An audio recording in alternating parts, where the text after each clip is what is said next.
Une main de fer dans un gant de velours. Yasmine Abdel-Fadel. Un sujet que j'ai lu dans le Journal de Montréal qui, honnêtement, donne froid aux yeux.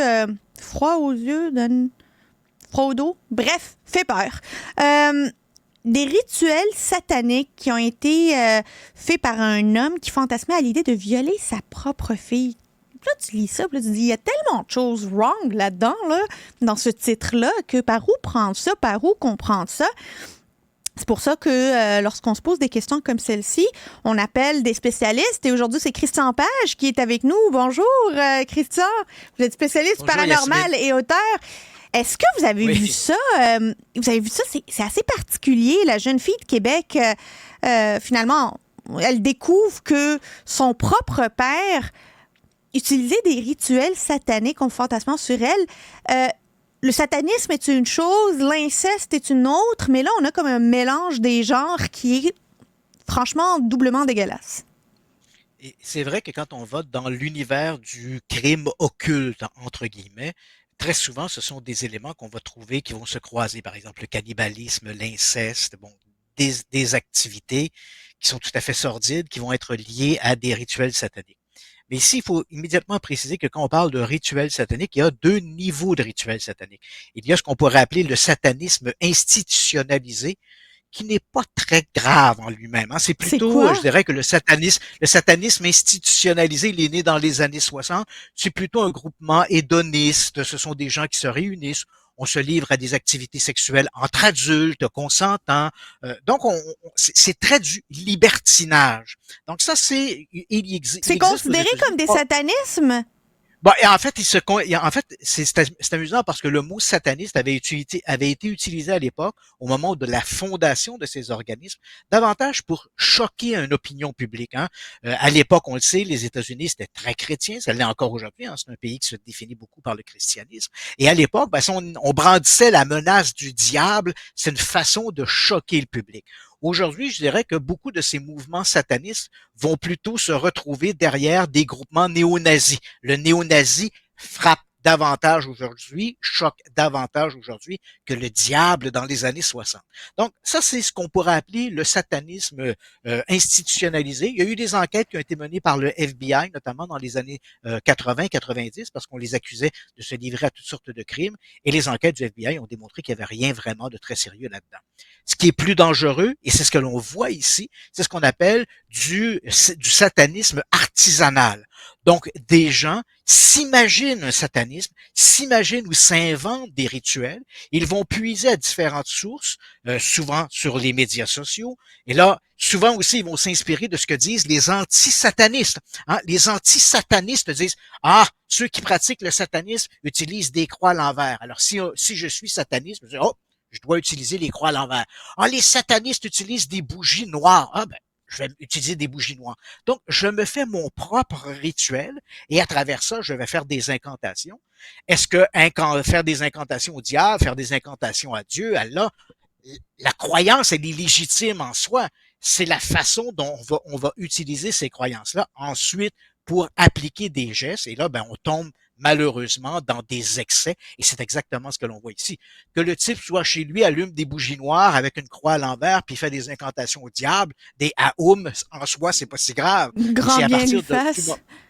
Voilà, voilà, tout à fait. Mais à partir de là, lorsqu'il utilise cette idéologie sordide pour éventuellement justifier des crimes, c'est souvent ce que l'on rencontre dans les crimes occultes. J'ai écrit des ouvrages sur le sujet où j'expliquais que souvent c'est le diable qui me dit de le faire. Hein. Donc on se Ben, c'est retrouve ça. devant des tribunaux, on se retrouve devant le tribunal, et là plutôt que l'accusé accepte ses gestes, il va essayer de se décharger en disant ben voilà, c'est pas de ma faute, le diable me parlait, des vampires me parlaient. Et on n'est pas forcément toujours dans l'antichambre de la maladie mentale. Hein. Souvent, ces gens-là, c'est vrai que des gens bien portants, on se dirait, ben, c'est sûr que ces gens-là souffrent d'une maladie mentale. C'est pas toujours le cas. Ces gens-là ont des croyances, un peu comme les complotistes. Est-ce que tous les complotistes sont des malades mentaux? Certainement pas.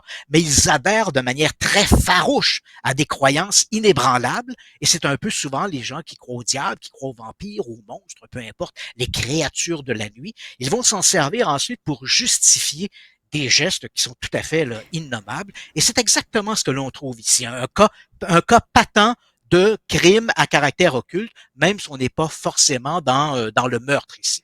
Mais d'ailleurs, la question que je me posais, c'est est-ce que la personne est avant tout sataniste avant d'être un criminel ou par exemple un père incestueux, ou est-ce que la personne est avant tout une personne, un criminel, un père incestueux par exemple, qui essaie de trouver lui-même une justification à ses gestes et finalement rejoint un mouvement sataniste pour se dire ok, ben finalement tout s'explique avec ça. L'un n'est pas nécessairement la même chose que l'autre. Et effectivement, et ça, c'est une des grandes questions sur laquelle s'est penché le FBI, et on fait une grande distinction entre le crime rituel et le crime ritualisé. Le crime rituel, c'est je commets ce crime parce que j'ai un besoin intrinsèque de le commettre. Hein? Et si je ne peux pas remplir les critères, hein, bon, par exemple, ma voisine, je crois être un vampire, je vais assassiner ma voisine, il est nécessaire pour moi de faire des rituels et de boire son sang. Si quelque chose m'empêchait de faire ce rituel-là, je remettrais le crime à plus tard. Donc ça, c'est vraiment le crime occulte. Le crime ritualisé, c'est mon voisin me tombe un peu sur les nerfs parce qu'il tond sa pelouse un dimanche matin, j'ai des querelles avec lui incessantes, j'assassine le voisin parce que bon, la tombe de sa pelouse me dérange, mais parce que je me définis comme un sataniste, je vais prendre une fourchette et je vais lui graver un pentagramme dans l'abdomen. Évidemment, pour les médias, on aura tendance à définir ça en disant, ben voilà, c'est un crime occulte, on a trouvé l'individu avec un pentagramme gravé sur l'estomac. Mais en réalité, la raison du crime n'a rien à voir avec le diable. C'est plutôt le diable ici apparaît davantage comme une signature. Et souvent, cette signature va servir à justifier le crime. Et ça, c'est très malheureux. Mais ça, c'est les experts devant les tribunaux qui doivent débattre de cette grande question-là. C'est un terreau excessivement fertile pour les sociologues d'essayer de comprendre ces mécanismes intellectuels, exactement comme les mêmes mécanismes qu'alimentent les théoriciens du complot et tout le reste, qui bien souvent, malgré les preuves évidentes, continuent de s'enliser dans des croyances tout à fait marginales. Et qu'on se mêle satanisme avec théorie du complot, puis on connaît tous cette théorie que la famille Clinton, puis la fondation Clinton a pris des enfants, puis tient des rituels sataniques en dessous d'une pizzeria quelconque, là. Jamais eu aucune preuve de ça. Et là, on est en train de mélanger plein de théories, puis plein de croyances, là. Ce que tu évoques en ce moment là, ça c'est fascinant pour les sociologues parce que dans les années 80, alors que les femmes quittaient le foyer pour aller au travail, on a vu apparaître les garderies, les enfants étaient placés en garderie. Et évidemment, les leaders religieux, hein, dans une Amérique très chrétienne, on voyait là-dedans une espèce dans la façon dont les femmes s'affranchissaient finalement de leur devoir de main. On disait, c'est le diable, hein? Ils remettent l'éducation des enfants à d'autres, etc. Et on a vu apparaître dans les années 80, début des années 80, on a vu apparaître un mouvement qu'on a appelé la grande peur satanique. Le mot peur était peut-être un peu exagéré, mais il y avait une inquiétude. Et là, on se disait, les satanistes sont partout, hein. Ils ont infiltré les écoles, les centres de la petite enfance, ils sont au gouvernement. Et ça, c'était au début des années 80. C'était bien réel, hein. Il y a eu des procès aux États-Unis. D'ailleurs, à ce jour, le procès le plus coûteux de toute l'histoire des États-Unis est le procès qui implique une prématernelle en Californie, qui est l'école McMartin, et qui a coûté plus de 11 millions de dollars à l'État, parce qu'on disait que les professeurs, les enseignants, ça donnait des rituels sataniques sur les enfants. Il n'y avait rien de vrai là-dedans. Et soudainement, cette peur satanique a légèrement, s'est amenuisée et a disparu. Et là, on assiste à un retour du balancier. Alors que l'on croyait que la peur satanique avait disparu, mais voilà que des tenants de théorie du complot ressortent à nouveau cette menace satanique. Cette fois, ce sont les méchants démocrates qui sont à la Maison-Blanche, dont le noyau du pouvoir a été contrôlé par les satanistes. On dévore des enfants dans des pizzerias, comme tu l'as mentionné. Et ça, évidemment, ça étonne les sociologues parce qu'on se disait, cette peur satanique, c'est comment peut-on croire à ce retour de l'épouvantail qu'on avait exorcisé dans les années 80 parce qu'on avait clairement démontré que tout ça était de la foutaise, c'était des rumeurs, exactement comme tu le mentionnes dans ces histoires de bébés qu'on mange dans des pizzerias. Les enquêtes menées montrent que ça n'existe même pas. Même la pauvre pizzeria en question n'avait même pas de sous-sol où on pouvait dévorer des bébés. Donc, mais c'est vraiment un retour.